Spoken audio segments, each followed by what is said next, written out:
ఓం గం గణాధిపతయే నమః. హాయ్ అండి, అందరికీ నమస్కారము. మనం ఈరోజు ఈ వీడియోలో రథసప్తమి రోజు సూర్యనారాయణ వ్రత కథ ఎవరైతే వింటారో వారికి ఆ సూర్య భగవానుడు మంచి ఆరోగ్యాన్ని ప్రసాదిస్తారు. ఈ రోజుల్లో ఆరోగ్యమే కదండి ముఖ్యమైనది. ఆరోగ్యం ఉంటే మనం ఏ పనైనా సాధించవచ్చును. ఈ వీడియో కనుక మీకు నచ్చినట్లయితే లైక్ చేయండి, షేర్ చేయండి, సబ్స్క్రైబ్ చేసుకోండి. ఈ వీడియో లాస్ట్ వరకు స్కిప్ చేయకుండా చూడండి. ఇలా చేయడం వల్ల ఈ వీడియో మరికొంతమందికి రీచ్ అవుతుంది. ప్లీజ్ సబ్స్క్రైబ్ మీ, సపోర్ట్ మీ. రథసప్తమి వ్రత కథ. ప్రత్యక్ష దైవమైన శుభకరుడైన ఆ సూర్యనారాయణు యొక్క జయంతిని సూర్య జయంతి లేదా రథసప్తమి పండుగగా మాఘమాస శుద్ధ సప్తమి నాడు మనం జరుపుకుంటాము. ఈ సూర్య జయంతి రోజున సూర్యోదయ సమయమందు ఆకాశంలోని గ్రహ నక్షత్ర సన్నివేశము రథం ఆకారంలో ఉండటం చేత ఈ రోజుకి రథసప్తమి అనే పేరు వచ్చింది. రథసప్తమి రోజు మనము ముఖ్యంగా ఏ విధంగా స్నానం చేయాలి? ఈ విశేషమైన పుణ్యదినమున అర్క అను నామం కలిగి ఉంది. సూర్యనారాయణునికి ప్రీతికరమైన శ్వేత అర్కపత్రములు అంటే తెల్లని జిల్లెడు ఆకులు రంధ్రం చేసి ఆ రంధ్రములో రేగి పండ్లు ఉంచి శిరస్సు పైన, భుజము పైన, హృదయం పైన ఉంచి చిరస్నానం చేయవలను. అదేవిధంగా రంధ్రం చేసిన జిల్లెడు ఆకు మధ్య నుంచి సూర్యుని దర్శనం చేసుకొని నమస్కరించవలెను. స్త్రీలు ఈరోజు చిక్కుడు ఆకులు, చిక్కుడు పువ్వులు, చిక్కుడు కాయలతో వివిధ ఫల పుష్పాలను సేకరించి సంక్రాంతి గొబ్బెమ్మలు పిడకలుగా అయినవి తెచ్చి ఫలదాయకంగా తులసికోట వద్ద అమర్చుకొని సూర్యునికి ఎదురుగా ఆవు పాలను పొంగించి పొంగలి చేయవలను.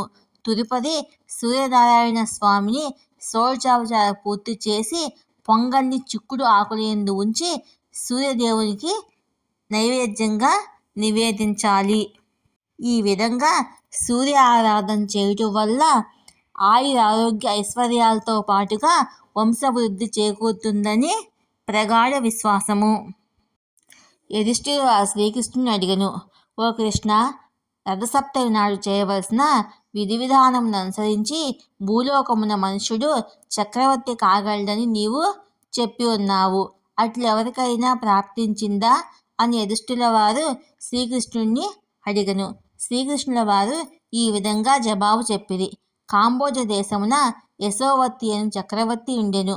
ఆయన వృద్ధాప్యమున ఆయన కుమారులందరూ సర్వరోగముల చేత బాధపడుచుండేవారు. వారికి అట్టి కర్మ పరిపాపము ఎందుకు కలిగిందో తెలుసుకొనవలనని ఒక బ్రాహ్మణ శ్రేష్ఠుణ్ణి అడిగెను. అట్లడిగిన రాజుతో, ఓ రాజా, వీరు వీరి పూర్వజన్మంలో వైశ్య కులములో జన్మించి మిక్కిలి లోబులై ఉండిరి. అందుచేత వీరిట్టి రోగములకు గురి కావలసి వచ్చింది. వారి రోగ నివారణకు రథసప్తమి రోజున జరుగు కార్యక్రమాలను చూడవలెను. ఆ విధంగా చూసినంత మాత్రం చేతనే ఆ మహత్యం వల్ల వారి పాపముల నుంచి విముక్తి పొందగలరు.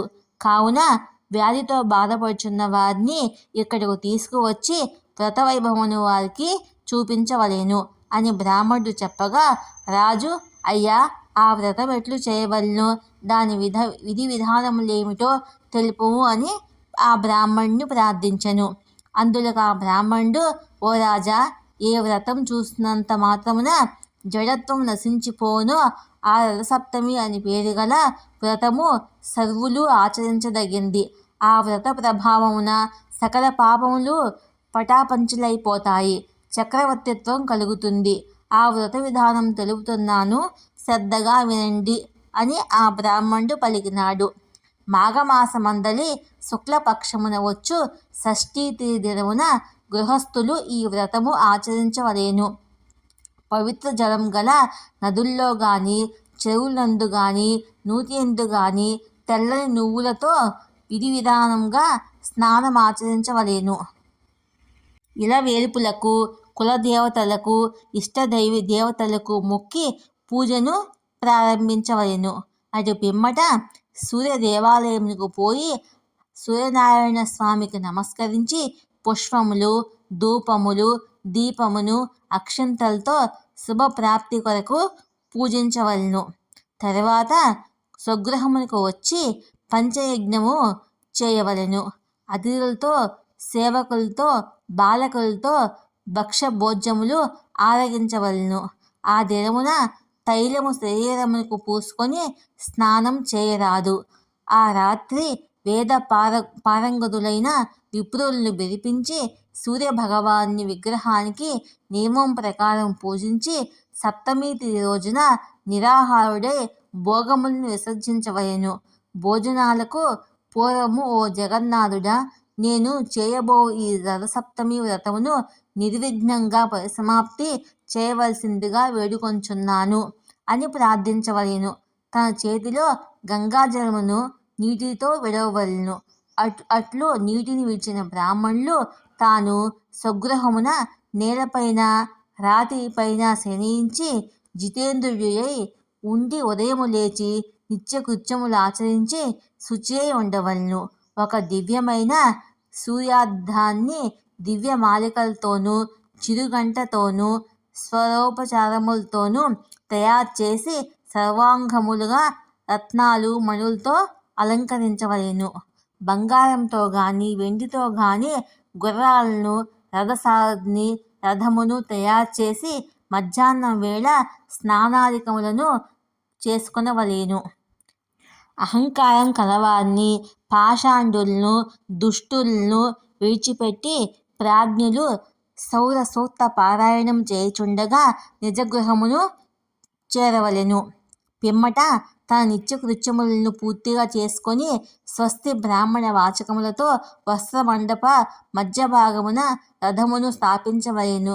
కుంకుమతోనూ, సుగంధ ద్రవ్యములతోనూ, పుష్పములతోనూ పూజించి రథమును పుష్పములతోనూ, దీపములతోనూ అలంకరించవలెను.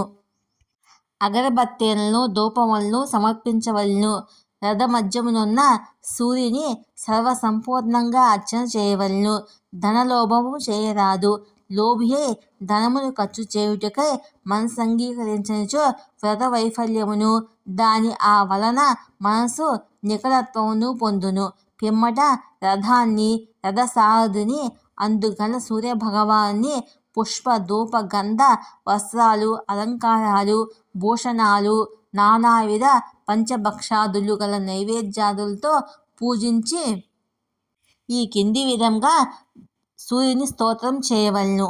ఓ భాస్కర, దివాకర, ఆదిత్య, మార్తాండ, గ్రహాధిప, అపారనిధే, జగద్రక్షక, భూతభావన, భూతేశ, భాస్కర, ఆర్తతారాయణ, పరాయణ, హర, అచ్యుత్య, విశ్వంసంచర, ఏ విష్ణు, ఆదిభూతేశ, ఆది మధ్యస్థ, భాస్కర, ఓ జగత్పతే, భక్తి లేకున్నను క్రియాశూన్యమైనను నేను చేసిన అర్చనకు నీవు సంపూర్ణ కటాక్షమును చూపుము అని పై విధంగా మనస్సుతో సూర్యభగవానుడి వేడుకొనవలెను. తాను వేడిన కోరికలను సఫలీకృతం చేయవలనని భాస్కరుడిని ప్రార్థించవలెను. ధనహీనుడైనను విధి ప్రకారం అన్ని కార్యక్రమములను చేయవలెను. రథము, సారథి, గుర్రములు, వివిధ రకాల రంగులతో లిఖించిన బొమ్మలు, ఏదైనా జిల్లెడు ప్రతిమతో సూర్యభగవాన్ని శక్తికొలది పూర్వం చెప్పినట్లు విధివిధానంగా పూజించవలెను.